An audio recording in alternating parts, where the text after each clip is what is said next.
Bismillahirrahmanirrahim. Sahabat-sahabat kajian sunnah yang dirahmati oleh Allah Azza wa Jalla, ya Rasulullah sallallahu alaihi wasallam ketika beliau hampir sakratul maut, ya di antara wasiat yang beliau sampaikan kepada kita semua ialah tentang salat. Ya, betapa agungnya perkara salat ini sehingga beliau mengatakan as-salah as-salah wa ma malakat aymanukum, as-salah as-salah wa ma malakat aymanukum. Salat, ya, salat dan budak-budak yang kalian miliki. Salat dan budak yang kalian miliki.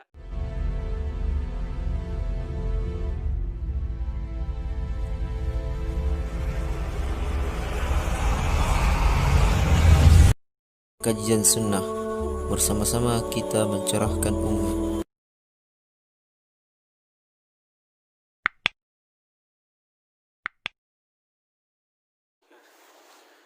Assalamualaikum warahmatullahi wabarakatuh. Alhamdulillah wassalatu wassalamu ala Rasulillah wa ala alihi wa ashabihi wa man tabi'ahu ila yaumil qiyamati, amma ba'd.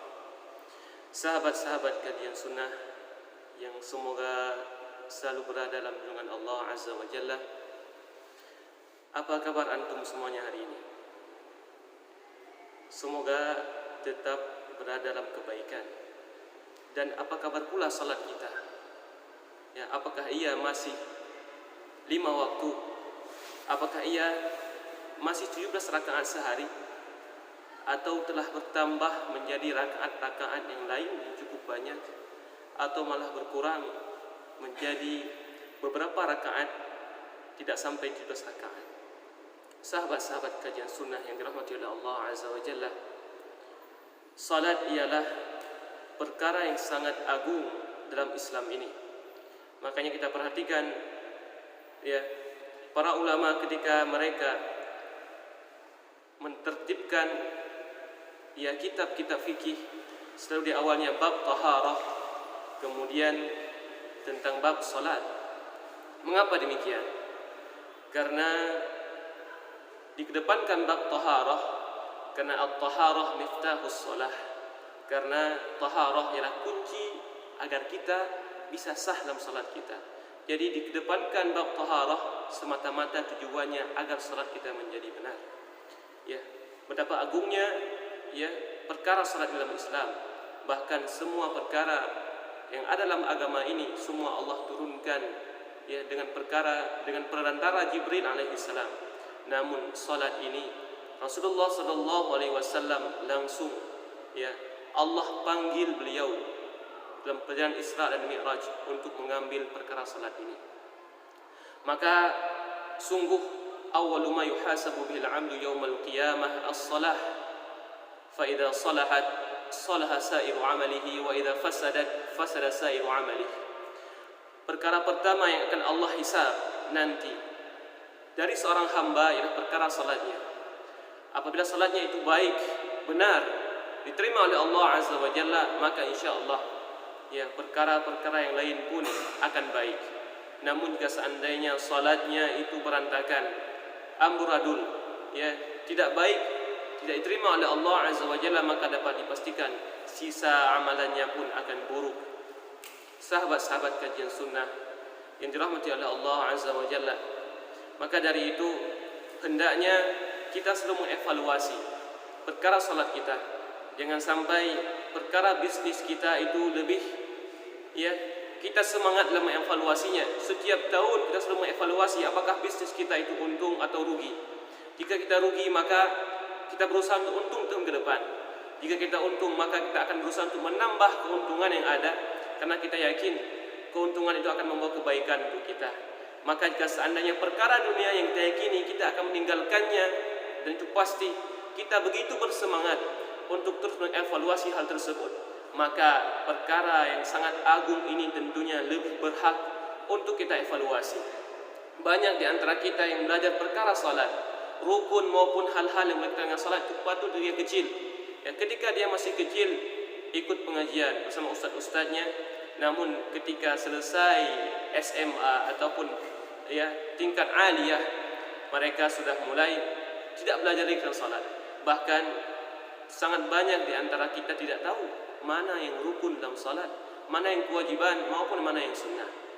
Maka kita perhatikan di antara syarat sahnya salat dalam mazhab Asy-Syafi'i rahimahullahu taala ialah seseorang itu tahu ya mana rukun dalam salat, ya, jangan sampai dia menganggap yang wajib sebagai rukun dan yang rukun sebagai sunnah, maka salatnya tidak diterima.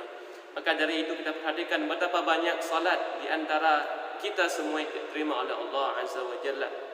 Sahabat-sahabat kajian sunnah yang dirahmati oleh Allah Azza wa Jalla, ya, Rasulullah sallallahu alaihi wasallam ketika beliau hampir sakratul maut, ya, di antara wasiat yang beliau sampaikan kepada kita semua ialah tentang salat.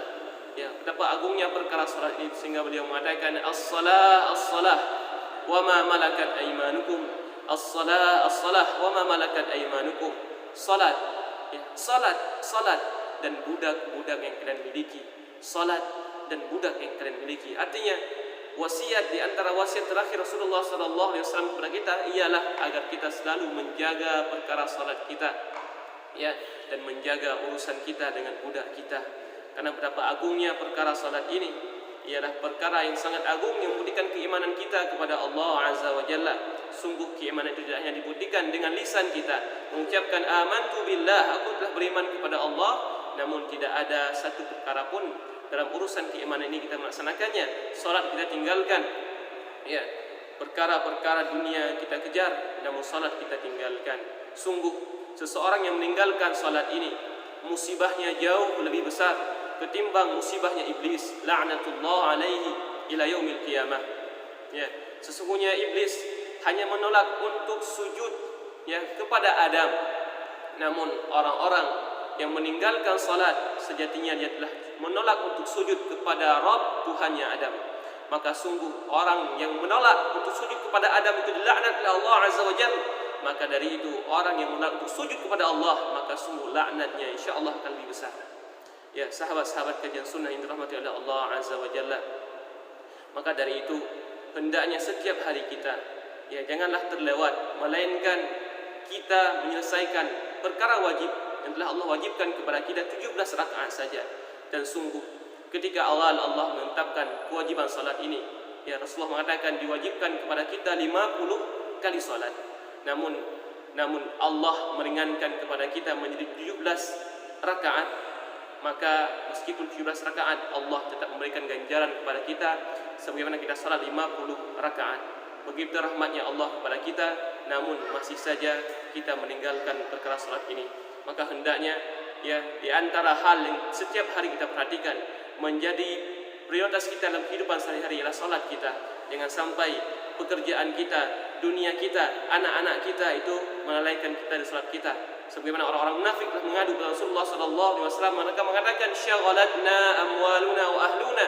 Sungguh kami telah disibukkan oleh anak-anak kami dan harta kami. Maka sungguh jangan sampai anak-anak kita, ya, pekerjaan kita, dunia kita itu menjauhkan kita dari Allah Azza wa Jalla, menjauhkan kita dari salat kita. Karena kita semua yakin itu semua akan kita tinggalkan. Yang tersisa kepada kita hanyalah salat kita. Sahabat-sahabat kajian sunnah, semoga Allah selalu menjaga kita, ya, menguatkan hati kita untuk terus istiqamah di atas ibadah, terutama menjaga salat lima waktu kita ditambah dengan salat-salat nafilah lainnya. Wallahu taala alam bissawab. Assalamualaikum warahmatullahi wabarakatuh.